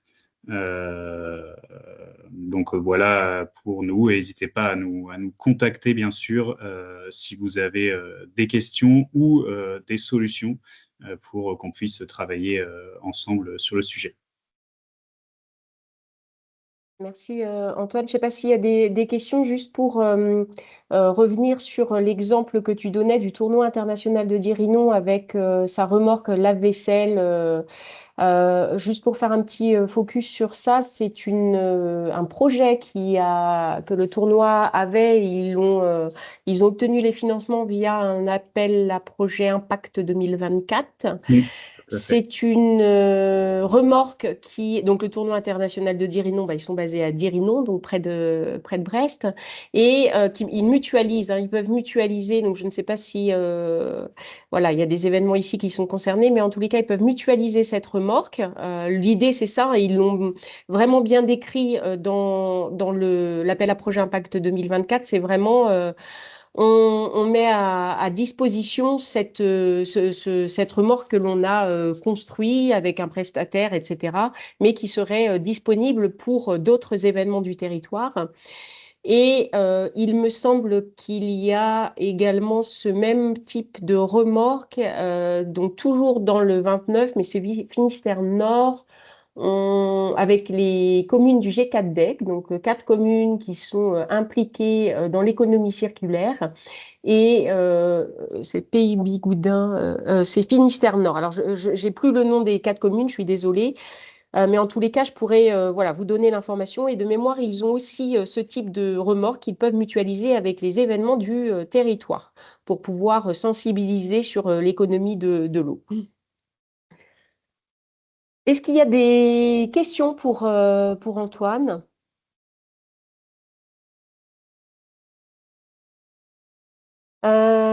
On arrive voilà, sur la dernière ligne droite de ce webinaire, en tous les cas, donc sur les acteurs du territoire. On en a parlé un petit peu avec les gestionnaires de l'eau, avec nos intervenants qui étaient là aujourd'hui, la DREAL Bretagne, l'ARS. Il y a également l'ADEME Bretagne, voilà, qui est une institution qui peut être bien évidemment dans l'expertise, dans le conseil, les ressources. Il y a Eau et Rivières de Bretagne quand même, qui reste un acteur en Bretagne que l'on peut solliciter sur cette ressource. Il y a l'Agence de l'eau Loire-Bretagne qui voilà, insiste sur le fait qu'ils peuvent proposer des subventions pour la récupération d'eau de pluie, mais toujours voilà, dans le principe de substitution. Donc, c'est remplacer un usage qui consomme de l'eau potable par de l'eau de pluie, mais ces subventions qui vont être allouées avec cet état des lieux qui va être fait sur les consommations et sur la sobriété, donc, dont on parlait tout à l'heure. Vous avez dans ce diaporama les contacts pour chaque département des personnes ressources pour l'agence de l'eau Loire-Bretagne et 4 relais départementaux de l'ADEME Bretagne, donc qui relèvent des réseaux de l'éducation à l'environnement et qui peuvent bien évidemment être aussi ressources sur cette thématique de l'eau. Donc vous avez des contacts ici. Oui, il y a une main qui est levée. Oui, c'est Thomas. Oui, Thomas. J'avais une question à poser aux experts de l'Adrial et de l'ARS. Oui. Est-ce que, par exemple, au niveau des intercommunalités, s'ils modifiaient leur PCAET, leur plan climat, air, énergie territoriaux, on ne pourrait pas mettre des petits alinéas pour travailler sur les sujets environnementaux et celui de l'eau dans le sport et autre chose, hein, c'est plus globalement peut-être, mais et dans le sport aussi, quoi. Merci. Je, je vais répondre. Je pense que Yann, c'est pas trop alors les PCAET, moi honnêtement, c'est pas une thématique que je suis parce que là, ça vise vraiment pour moi plutôt tout ce qui va être énergie. Et il faut voir que, donc je ne pourrais pas vous répondre. Si légalement on peut introduire dans ces outils de planification des éléments relatifs à l'eau. Par contre, il faut voir que, on ne vous a pas fait un exposé complet, mais la gouvernance de l'eau est assez complexe.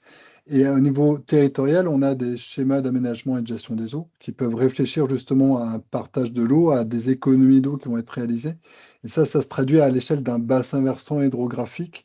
On a une vingtaine de sages en Bretagne en fonction des bassins versants.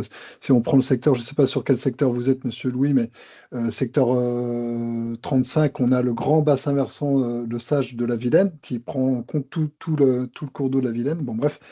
Et au sein de ces sages-là, sont faits, sur certains sages, des études qui vont justement être amenées à voir quel est le volume d'eau qu'on peut se partager. Voilà. Et derrière ces études-là, peut-être seront définis des volumes d'eau qu'on pourra se partager en fonction des usages. Donc, c'est là où sont interrogés tous les usages, que ce soit des usages avec tous les partenaires extérieurs qui peuvent intervenir, tous les partenaires qui font des usages, et dans lequel on pourra peut-être être amené à réglementer, on va dire, de l'eau, l'usage de l'eau. Mais ça répond peut-être pas spécifiquement à votre question pour le PCAET. Moi, je ne pense pas qu'on soit dans que l'eau soit intégrée dans le PCAET. Il y a d'autres outils au final de gestion de l'eau qui vont être à différents niveaux.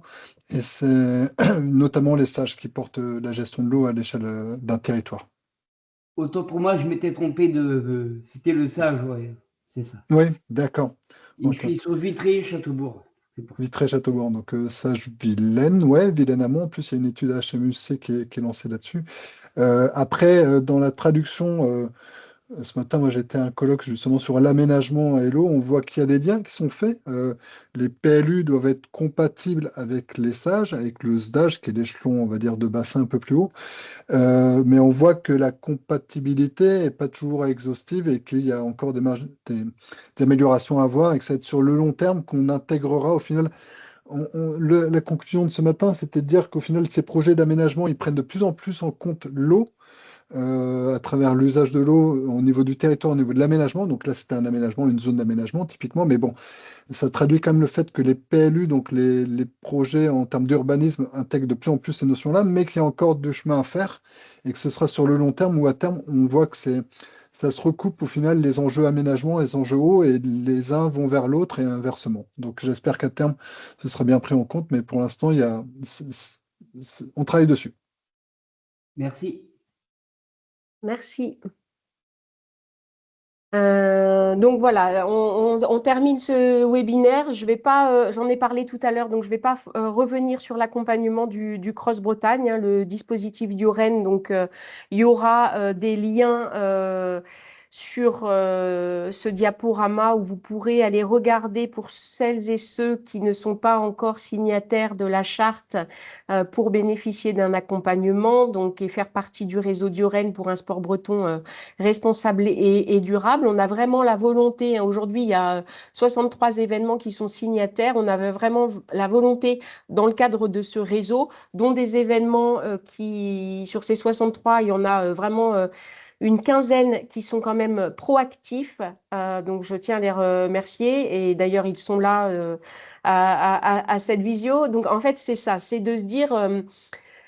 on est un réseau, on porte ensemble des réflexions collectives, on essaie d'avoir des solutions, ou en tous les cas, on œuvre au mieux pour avoir un retour d'expérience et essayer d'inspirer les autres pour pouvoir embarquer le maximum d'événements sportifs, mais également de structures dans ce réseau qu'on aimerait bien pouvoir voir à terme un réseau inspirant en région, hein, qui pourrait inspirer d'autres régions.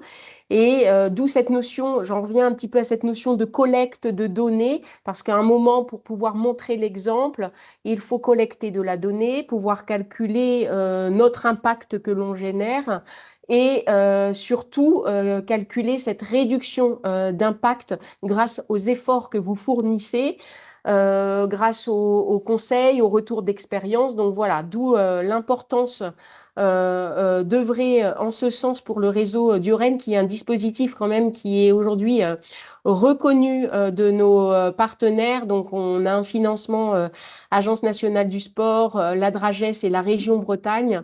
Et voilà, ce réseau et vous en tant qu'organisateur et ligue et comité qui faites partie de ce réseau, vous êtes valorisés auprès de nos partenaires en tant qu'acteurs responsables et durables et dynamiques, surtout sur le territoire pour œuvrer vers cette démarche qualité. Donc, je reste disponible, pareil, pour voilà, plus d'informations sur la notion de responsabilité sociétale des organisations et de développement durable, sur les sports de nature, puisque c'est ma mission également. Pour conclure sur ce webinaire, donc déjà merci beaucoup à l'ensemble des intervenants pour ces éclairages, parce qu'il y en a besoin, hein, vraiment, c'est assez complexe comme thématique, donc merci beaucoup. Et pour conclure, vous dire qu'il y a quand même en janvier 2026 le carrefour de la gestion de l'eau qui aura lieu à Rennes. Que je ne dise pas de bêtises, je crois que c'est le 20 et le 21 janvier 2026, mais du coup j'ai un doute. Voilà, mais en tous les cas, n'hésitez pas, 21 et 22 janvier 2026 au Parc des Expositions, donc voilà, où il y a plusieurs acteurs qui seront présents à ce carrefour de l'eau, donc n'hésitez pas à aller voir sur le site internet pour trouver quelques informations. Le Cross Bretagne, j'espère pouvoir, j'y serai certainement pour représenter le mouvement sportif et essayer justement de récolter des nouveaux outils, des entreprises, des associations, de faire un réseau pour pouvoir apporter au maximum d'informations aux organisateurs et au mouvement sportif. Donc, merci beaucoup. On est dans le timing, c'est parfait. Je vous souhaite une bonne soirée et merci pour votre contribution. Si vous voulez reprendre ce webinaire, le replay va être mis en ligne. Comme ça, voilà, vous pourrez bachoter tous les acronymes et être voilà, des experts sur la thématique. Merci beaucoup en tous les cas et on reste disponible, nous, en tant qu'intervenants et Cross Bretagne pour des questions supplémentaires. À très vite. Merci, bonne Merci, soirée à tous. Céline, merci à Merci. tout le Au monde. revoir. Merci beaucoup. Merci, au revoir.